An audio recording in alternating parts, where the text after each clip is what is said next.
anniversary yesterday. Do you know what? That's one protest I could get behind and would join. You know, all the eco-protests I'm not really interested in. They're talking about something that may or may not happen in 20, 30, 40 years' time. This is something that's happening to our farmers right now. And I confess, I didn't think much about farmers' livelihoods until, I know this might sound a bit light, but until I watched Clarkson's Farm.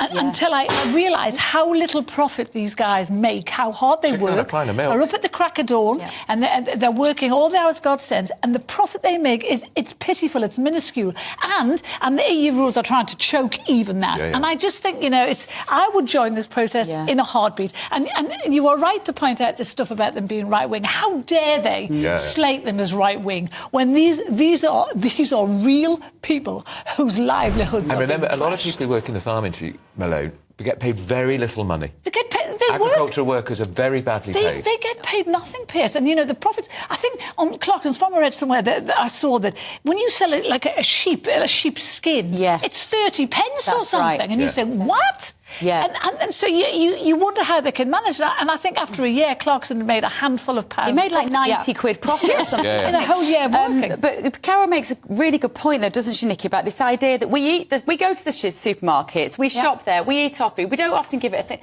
And the farmers have become so frustrated by this idea that they are not respected. Absolutely. I mean, they're running what are effectively small businesses, often family businesses that are being passed down through generations. They also tend to know the land and the animals better than anyone else in those areas. You know, I am all for green protests, you know, I'm all for climate change activism, but actually... the only way you can do that is gradually. It's exactly what we've seen with Port Talbot. You know, you can't just go in and say you're not going to do it anymore this way. You've got to do it this way instead. The Tata Steel thing. Yes, exactly. You've got to do it this way instead. You know, lots of farmers are on board with protecting the planet, but they can't do it overnight. You've got to give them time. So they're protesting. You know, they're saying no farmers, no food. When you it say can't you get any more support obvious. some of these environmental protests, you're not one of these closet supporters of Just Stop Oil, are you?